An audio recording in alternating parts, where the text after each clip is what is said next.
ဂျပန်ရဲ့ဒန်နာအီလာတီရဲ့ဂါရှာတိုခုလိုအကယ်၍တင်ကဂျပန်ရဲ့လမ်းလေကောင်ပေါ်မှာကိစ္စတစ်ခုခုပေါ်လာလို့အပြင်သွားတာပဲဖြစ်ဖြစ်ဘိုက်စာလို့တစ်ခုခုသွားဝယ်တာပဲဖြစ်ဖြစ်အဲ့ဒီအချိန်မှာအဝေးတနေရာကနေပြီးတော့တောင်တက်လုံးလောက်ရှိတဲ့အယိုးကြောင်ကြီးကိုတွေ့တယ်ဆိုရင်တော့သူမတွေ့ခင်မှာတနေရာရာမှာအမြန်ပုံးနေဖို့ကိုအကြံပေးခြင်းပါတယ်အကယ်၍တင့်ကိုသူကတွေ့သွားပြီဆိုလို့ရှိရင်တော့သူဟာခေါင်းကိုကိုက်ပြီးတော့သွေးတွေကိုတောက်ပြစ်မှာပါဒီလူထက်15ဆလောက်မြင့်တဲ့အယိုးစုကြီးဟာဂျပန်ရဲ့ဒန်နာအီလာယိုကိုင်းနေတဲ့ကတကောင်ပဲဖြစ်ပါတယ်သူ့ရဲ့ဖြစ်ပေါ်လာပုံကလည်းရှိပါတယ်ဂျပန်နိုင်ငံဆိုတာအခုခေတ်မှာဒါအရန်အေးချမ်းပြီးတော့တာယာတဲ့နိုင်ငံတစ်ခုဖြစ်ပေမဲ့အရင်ခေတ်တွေမှာကတော့တော်တော်လေးကိုစစ်တွေဖြစ်ခဲ့တဲ့နိုင်ငံပဲဖြစ်ပါတယ်ဆာမူရိုင်းတွေခေတ်တွေကပြည်တွင်းစစ်တွေဖြစ်ခဲ့သလိုဒုတိယကမ္ဘာစစ်တီစစ်ပွဲတွေကတောက်လျှောက်ဖြစ်ခဲ့တဲ့နိုင်ငံပဲဖြစ်ပါတယ်အဲ့ဒီတန်းတွေကြောင့်ဂျပန်လူမျိုးတွေဟာစစ်ပွဲတန်းတွေကြောင့်အစာရေစာငတ်တာတွေပင်ပန်းဆက်ရဲမှုတွေနဲ့တေချေခဲ့တဲ့လူရေအတွက်ဟာလည်းအရန်ကိုများခဲ့ပါတယ်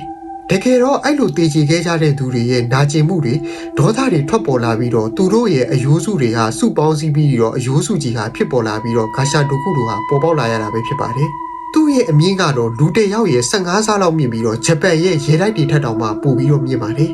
ဂျပန်တရေတွေတော်တော်များများကညနေဆောင်နေဝင်ချိန်တွေမှာပေါ်လာတတ်ပေမဲ့ဒီအယိုးစုတရေကြီးကတော့ညတော်တော်နဲ့တဲ့အချိန်ညတကောင်လောက်မှသာပေါ်လာတတ်တာပါသူဟာများသောအားဖြင့်သူရှိနေတဲ့မြို့ရဲ့မြို့ကန်မဟုတ်တဲ့သူတွေဥပမာအလဲလာသူတွေခရီးသွားတွေကိုဖမ်းစားလေးရှိပါတယ်များသောအားဖြင့်ရှေးကြတဲ့ရွာတွေအုတ်ကူတင်းကြိုင်နဲ့နီးတဲ့နေရာတွေမှာပို့ပြီးတော့ပေါ်လာတတ်ပါတယ်သူပေါ်လာပြီဆိုလို့ရှိရင်လည်းသူ့ရဲ့ကြီးမားတဲ့အယိုးစုခန္ဓာကိုယ်ကြီးကမိုင်ပေါင်းများစွာကနေပြီးတော့ကိုလှမ်းမြင်ရမှာပါ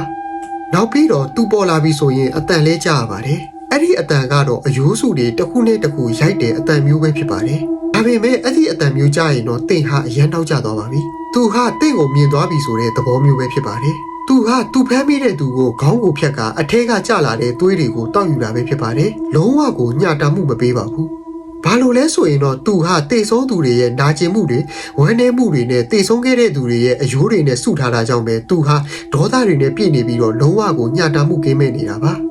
ရှေးခေတ်ဂျပန်တွေကတော့သူ့ကိုအဆောင်လက်ဖွဲ့တွေနဲ့ဘာသာရေးကိုင်းဆိုင်သူတွေလောက်ပဲလွတ်မြောက်နိုင်တယ်လို့လည်းယုံကြည်ကြပါတယ်အဲ့ဒါကြောင့်သူ့ကိုတွေ့လို့ရှိရင်တော့လွတ်လန်းမရှိတော့အောင်ကိုအခွင့်အရေးကနှဲသွားရတာပါ